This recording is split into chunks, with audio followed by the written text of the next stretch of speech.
What's up? What's up? What's up? What's up? New video. Except someday this won't be a new video. This will be a old as shit video. And actually, right now, it's not even a video. It's being recorded. So, great start to this, whatever the fuck it is. Sometimes I say podcast, but I've only ever put this shit up on YouTube. What I need to do is take these recordings and put them onto, like, all the podcast shit, Spotify, Apple Podcasts, all of that. That's on the to-do list.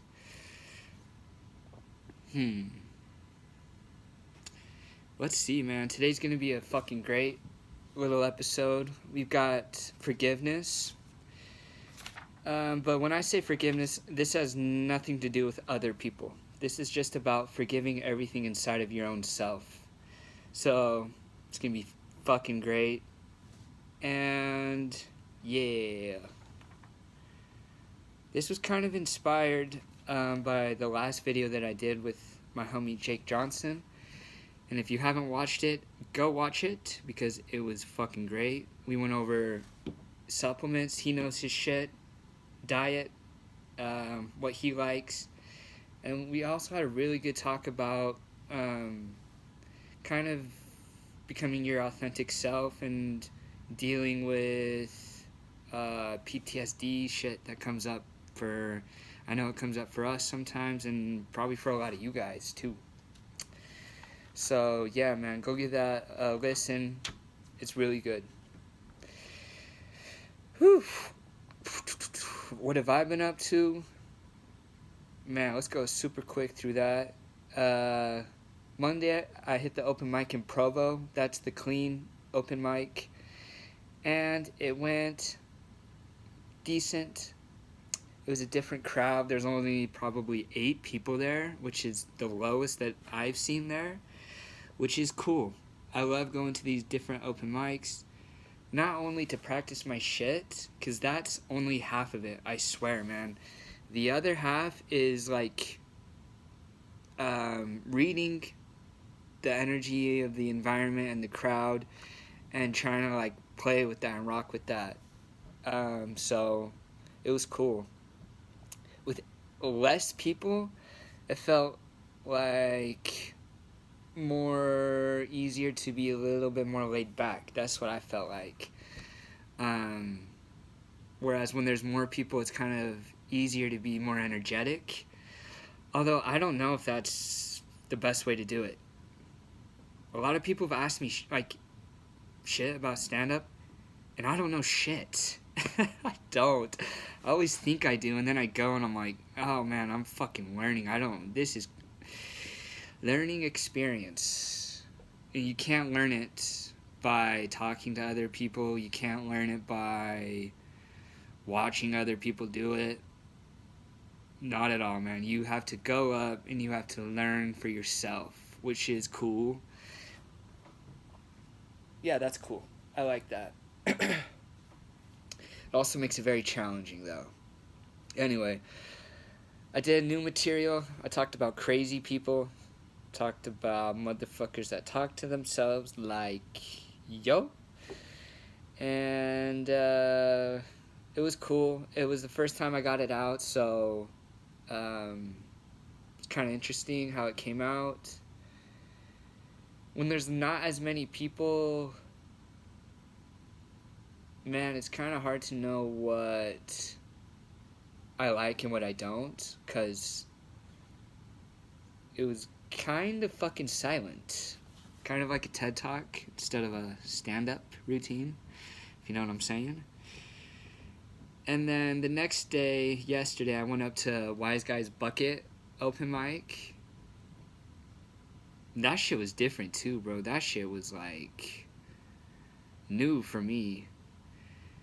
That was new for me because there was more people, but I guess I can't get that obsessed about what the crowd is doing. In fact, I feel like you can't give a shit. You just gotta do your own thing. and I was too much in my head about like what the scene was all about. I was in my head like, I feel like no one's really listening, which might have been the case, but who gives a fuck? You just gotta go. I gotta go up and just do my shit, even if nobody even laughs. Just do my shit. Do it confidently. I think it's funny, and I'm gonna say it in my own funny way. That's what I'm trying to get to. I'm still getting over nerves. Still new.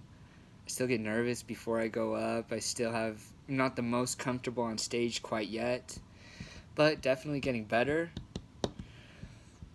Yeah. Yesterday I didn't bomb, but pretty fucking close. I ended early, which is fine. Some people just like to ride it out, I noticed. And that could be valuable, but that's also like, at least for me, when I get down, it's kind of hard to get back up. So sometimes it's like, do what you can, maybe just take the L, move on to the next, fucking forget it even happened. Yeah, man. Sometimes I'm like, dude, I want to get good at this shit fast, but I'm like, I'm gonna take my time. You have to. Everyone that's like a killer has been doing it for 10 years. At least. Not a lot of people under 10 years are like killing shit. Which doesn't mean it's impossible, but I do like that Gary Vee has that fucking saying where he says, macro patience, micro speed. Kind of like not having expectations that shit needs to happen fast, but being on your grind and doing your best is, every single day. I fuck with that philosophy. I think that's cool. But yeah, man, that's where I'm at. And today, let's hop into it. Let's get right into this shit. Forgiveness, man.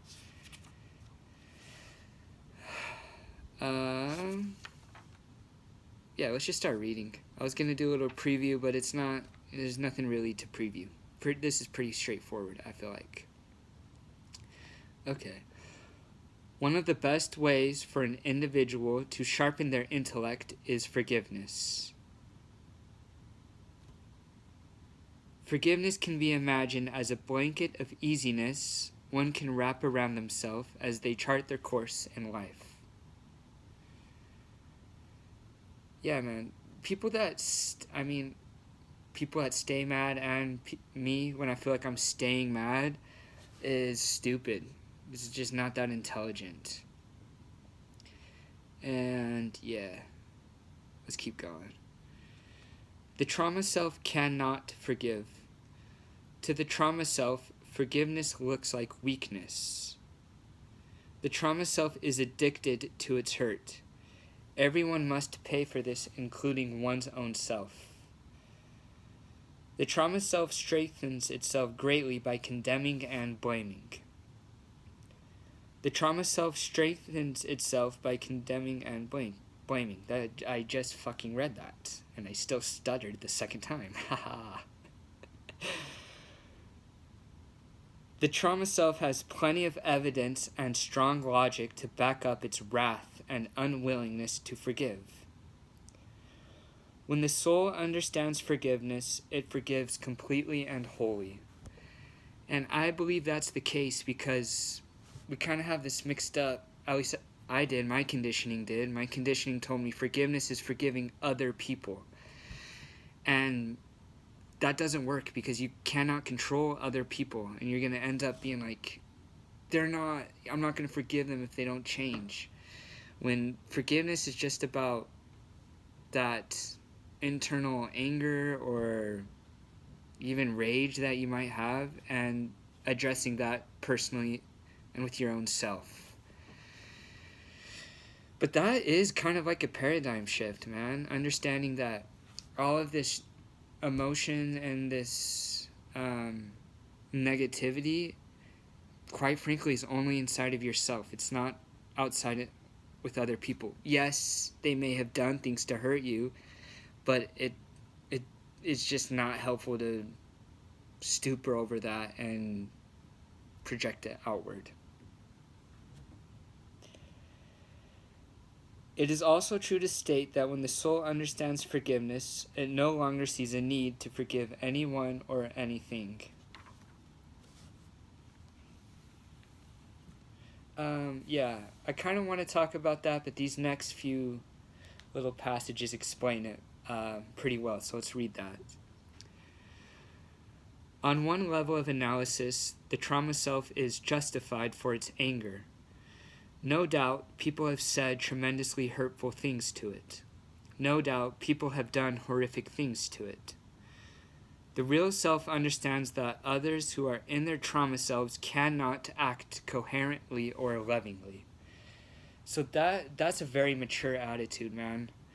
If anyone is treating you disrespectfully or hurtfully, not to take it personally, just to understand that they're acting out of basically their state of consciousness, and they don't have a ton of agency in that, and not to get too worried like, oh, I'm causing this.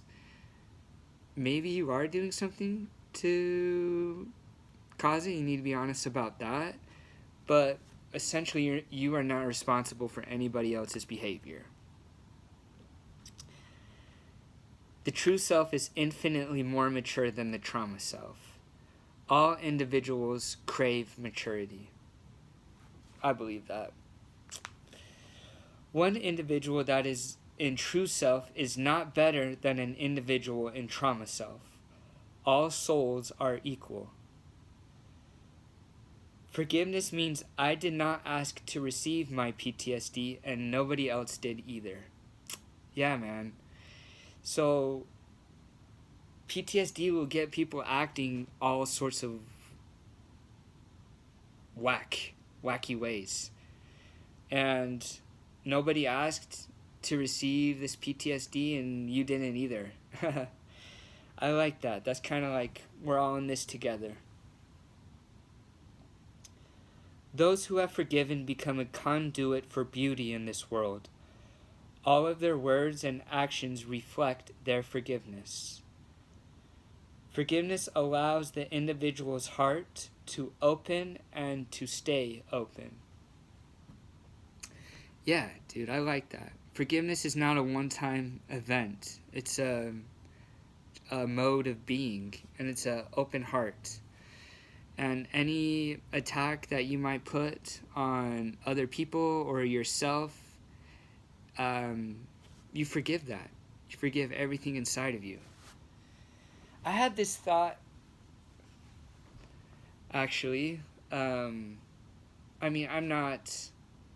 grew up in a Christian background, but I'm not very Christian anymore. But I do kind of think the idea of atonement is helpful psychologically. Not in the sense that there's a Christ figure outside of yourself that forgives you, but you, in a sense, act in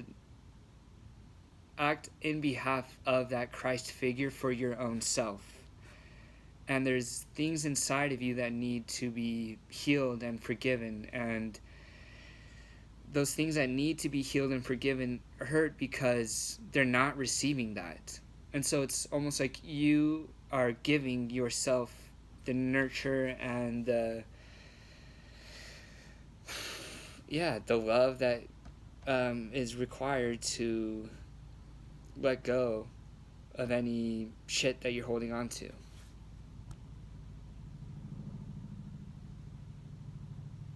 There was something else I wanted to say about that. What was it?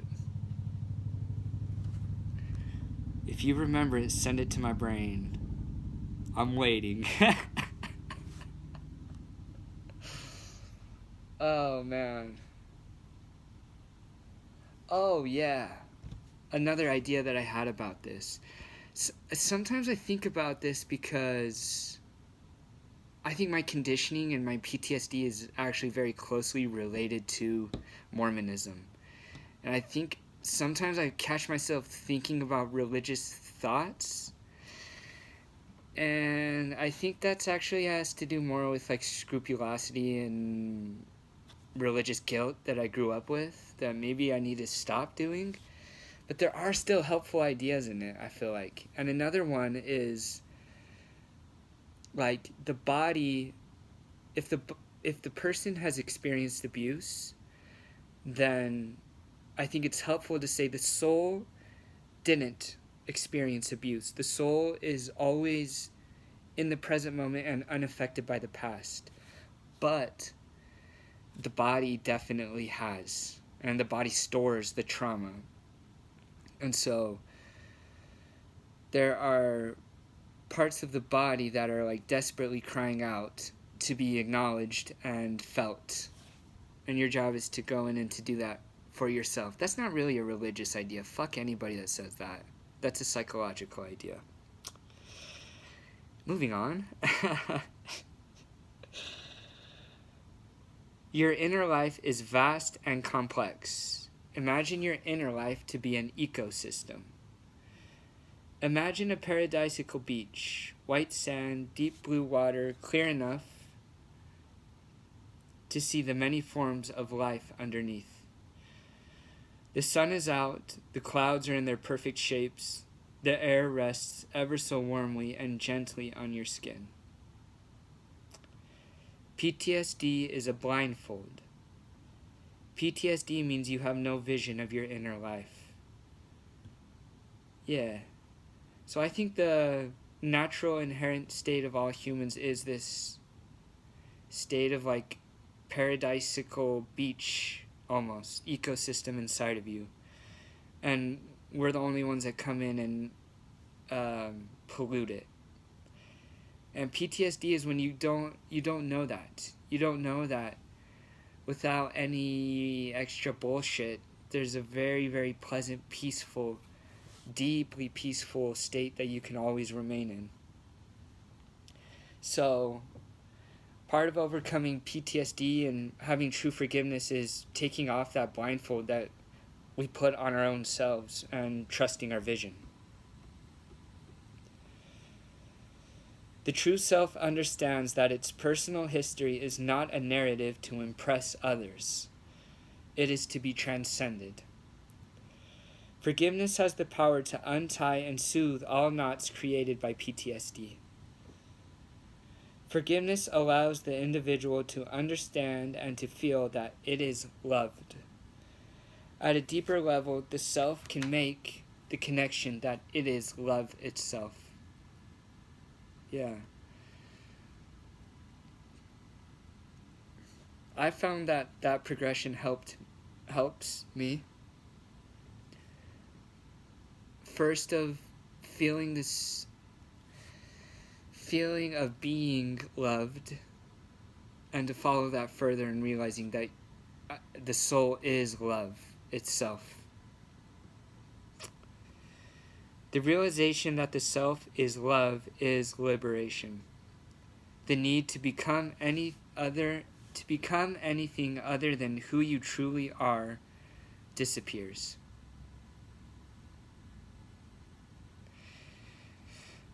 Oh. Yeah, man, I mean, shit. It's just a lot of words to try and point to a state of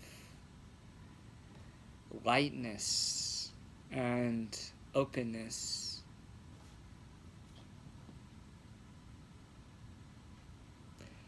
For me, what I need to work on is fucking money.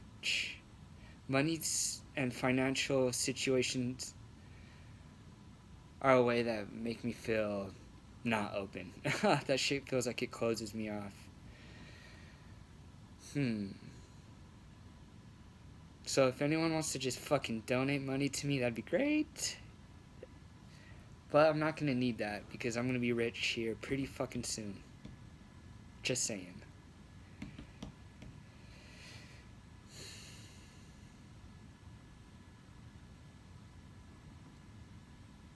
This was a different episode, man. Shit was different. If you want to come on my show, comment. Tell me, man. Tell me. Then go and click on the little subscribey. And yeah, man.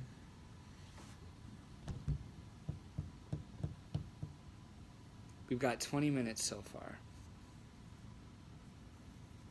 Anything else? I'm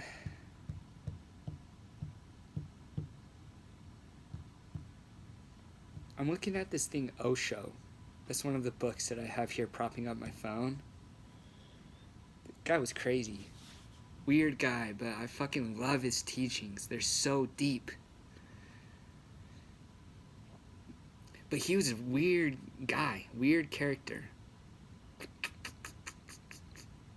It's strange when people have deep teachings, but then themselves are weird. You know? But that's probably just my ego judging. But he did kind of have like a sex cult a little bit in Oregon. At least that's like the documentary on Netflix made it look like. But he obviously had this transformation in consciousness. So obvious. Listen to him for 5 minutes. Watch him for 5 minutes. And it's like, yeah, this dude is on some different shit. Is so chill, so relaxed. There's no tension at all in his body. I've noticed that about a lot of these people. It's like the way that the things that they say and the things that they teach are great, but the most obvious evidence is they themselves. So relaxed. But not like sleepy relaxed. Still like alert and awake, but like just the body and the voice. Something different to them.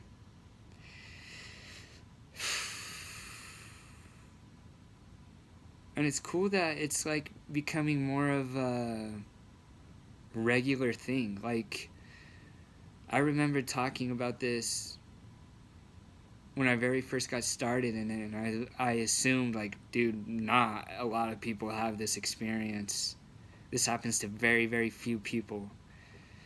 But now it's like a lot of people.